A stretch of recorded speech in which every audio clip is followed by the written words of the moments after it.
last cycle. I did not win, but I had the most incredible experience. It's how I met Prescott and Senator Hennessy and all the wonderful souls in here. I grew up here in New Hampshire. I grew up on the seacoast. I grew up with a single mom who had 3 kids before she turned 18. She had my brother when she was in her early 20s, and we lived in poverty my entire childhood. So when I turned 18, I had saved $265 in 2 suitcases and moved to North Carolina with no plan. I got a job at a coffee shop making $4.35 an hour. I worked sometimes 15-hour days, and I had been there about a year, and I had passed out at work because I couldn't afford to eat every day. The folks I worked for encouraged me to go to college, which I didn't realize at the time was affordable in North Carolina because I didn't even think it was something I would ever do. It was $2,000 a semester, so I worked 3 jobs and put myself, Chad Ralston!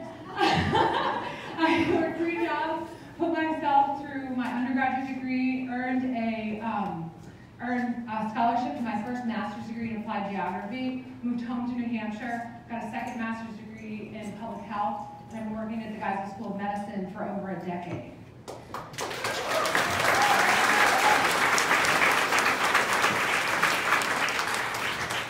That journey was really long. I mean, I own a home now. I never worry about where my next meal is coming from, and so I have oversimplified that journey. But one thing I know is that it's incredibly hard for people to move past surviving day to day to thriving. And Senator Warren, she has championed that kind of work every day in her efforts as a senator. She promotes policies that encourage parents who are trying to balance working with family life by promoting child care and paid family leave. She fights for protections for employees. She fights for equal pay for equal work. She also is ensuring that folks who own homes are protected and that there are protections for retirees. She also is making sure that consumers have a fair shake when it comes to very powerful corporate interests. So I can say that Senator Warren, she's fighting for a fair economy, one that for work like I've done, that you can truly work hard and have a chance to move past surviving to thriving. She's engaged in that fight every day. So please join me in welcoming Senator Warren back to New Hampshire.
These are hard times for our country. We are now in the 28th day of an absolutely unnecessary government shutdown. Can we just be clear on this? Federal government employees and government contractors are not pawns in a political game. They should be back at work doing their jobs and getting paid.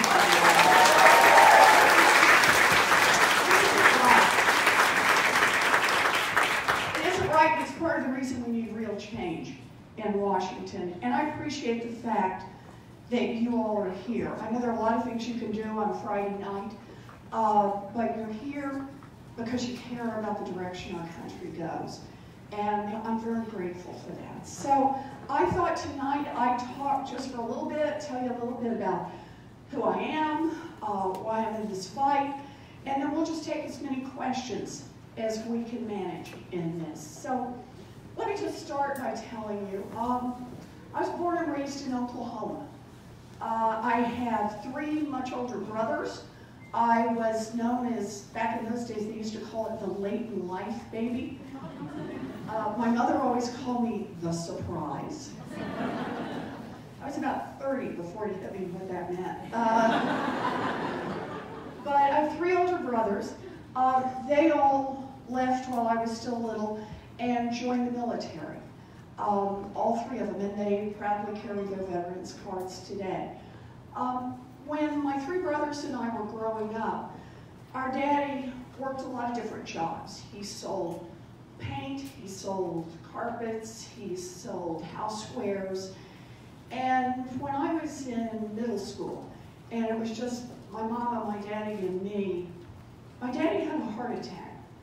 And my mother and I thought he was going to die. He was in the hospital for what seemed like a very long time. And he pulled through, but when he came home, he couldn't go back to work. And so the bills piled up. We lost the family station wagon.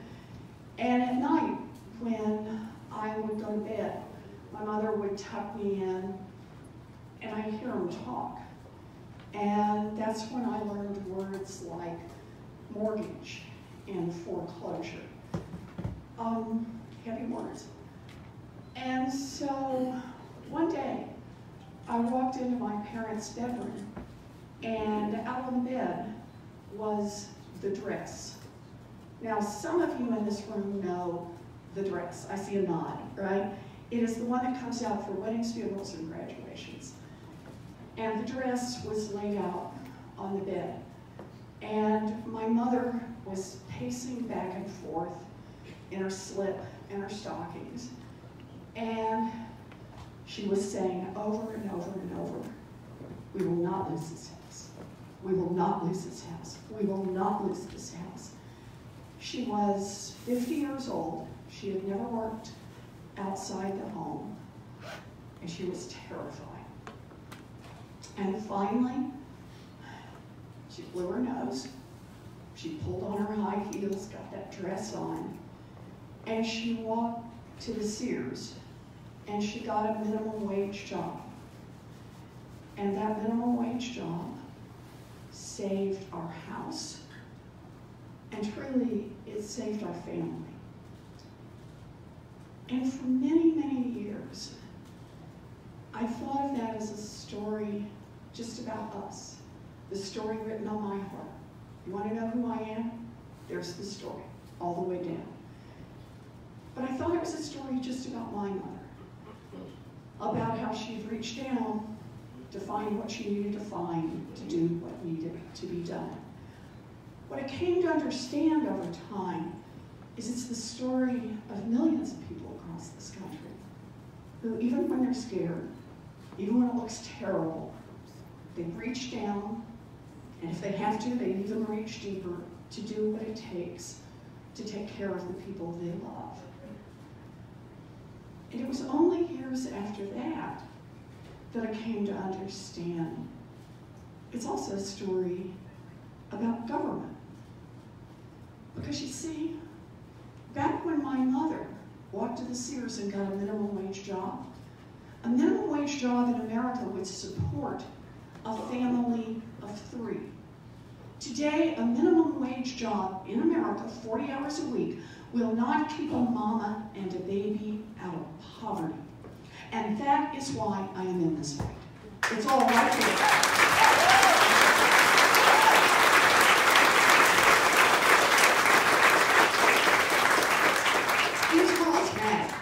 These rules made in far-off Washington. You know, because here's the deal. The question that lawmakers used to ask when I was a kid is, what's it going to take a family of 3 to survive in America's middle class? How do they get a foot in the door? That's where the minimum wage was set.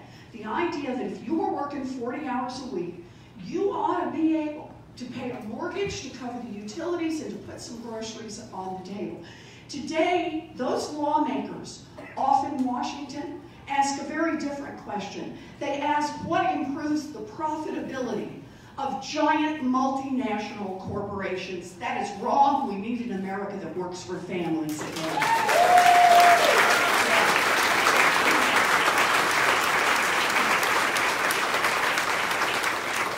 So my story gets a little bumpy from there. I end up going off to school. I drop out of school. I fall in love at 19. Not to that guy, but someone else. Yes, I numbered my husbands. I fell in love, got married, dropped out of school, and my chance, my second chance, was a commuter college that cost $50 a semester. And that's how I got to be a special needs teacher. Can we hear it for our public school teachers?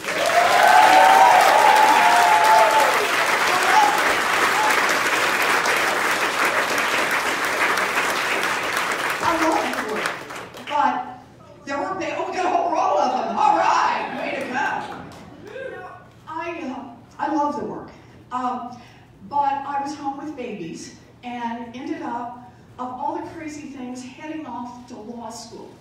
Didn't know anything about doing this. Went to law school, went to a state law school, the State Law School of New Jersey, Rutgers, and ended up right back in teaching again. And my entire professional adult life has been centered around one question that I've studied, worked on, done research on, keep digging into, and that is, what's gone wrong for America's middle class? Why do people work just as hard as my mama worked? People who are just as brave as my mother was, but they can't make it in America anymore. Why has the path gotten so much rockier for so many people? And why is the path even rockier for African Americans, for Latinos, for LGBTQ?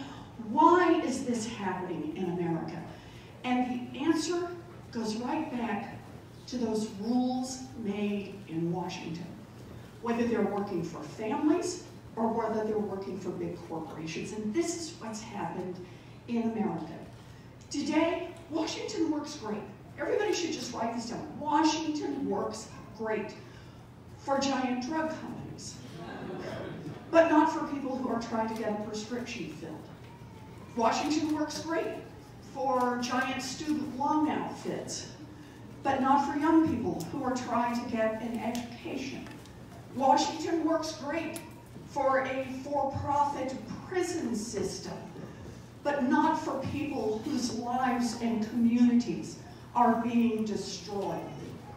Washington works great for the rich and the powerful. I say it's time to make Washington work great for everybody. I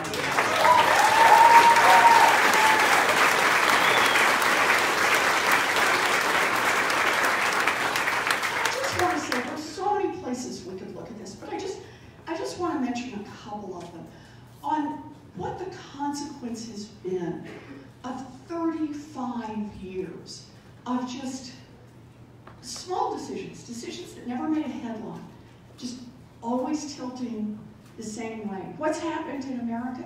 Over the past generation, adjusted for inflation, wages are basically flat across this country.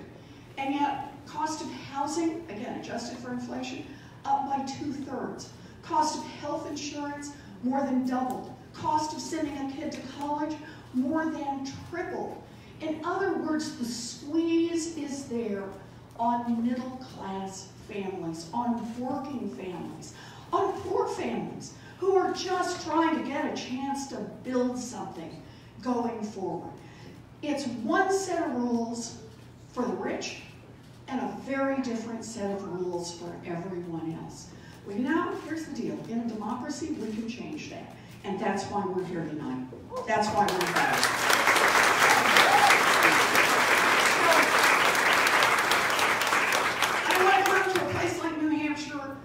Talk about what's broken. I want to talk about the kind of changes that we can make. So here's how I see what we need to do. We can't just make small change, little pieces around the margins, little nibbles here, not even a statue here or one good idea over there.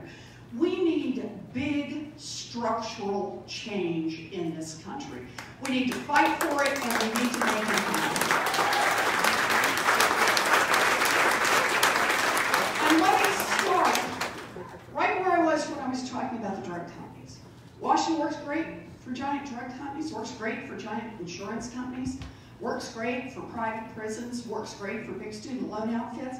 It works great for the rich and the powerful. We need to call that out for what it is, corruption. That is corruption, plain and simple. So, what can we do about it? I have the biggest anti-corruption proposal since Watergate. And it's got a lot of, yeah, you remember that. It's got a lot of moving parts to it. But the basic idea is to cut down on the influence of money in Washington. And yes. I'll give you a taste of parts in it. So one part says we need to end lobbying as we know it. Lobbying has got to change in this country. We've got to end the revolving door between Wall Street and Washington. We've got to stop that.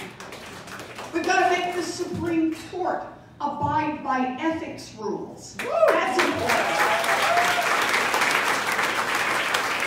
And how about every person who wants to run for federal office needs to put their taxes online.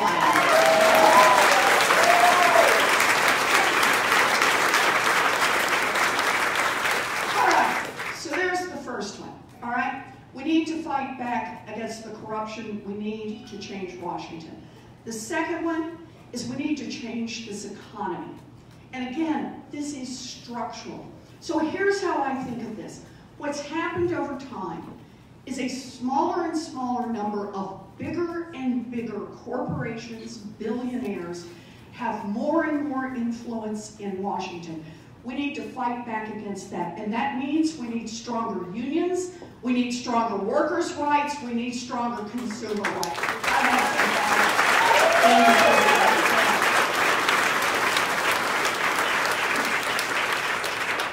And we need to attack head-on the enormous costs that families have to bear. And that means we need to tackle the problem of healthcare and prescription medications for everyone, education, we need to attack child care head-on. This is how we build an economy that works for everyone. That's the second part, change the economy. The third part, change the rules of politics. And that starts with protecting our democracy. We need a constitutional amendment to protect the right to vote for every American citizen. Everybody has the right to vote and get their vote counted. And we need to reduce the influence of money in elections. Overturn Citizens United, return the democracy of the people.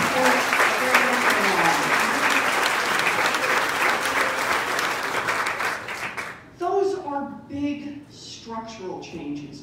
Changes that are about making our democracy work once again. Not just for those at the top, making it work for everyone. Look, I never thought that I was going to run for electoral office. Not in a bazillion years. This was not on my bucket list. This was not on my shopping list. This was not on any list at all.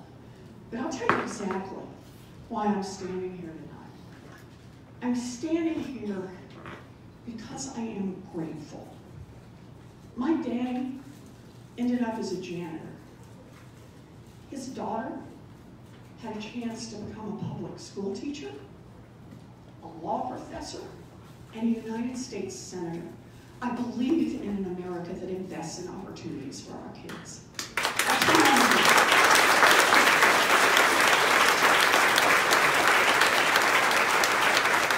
I believe in that America, and I am determined down to my toes that together we will get in this fight and we will make it happen.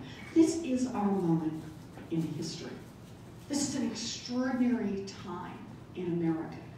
And this is our chance, our time to dream big, to fight hard, and to make real change in this country. So thank you all for being here.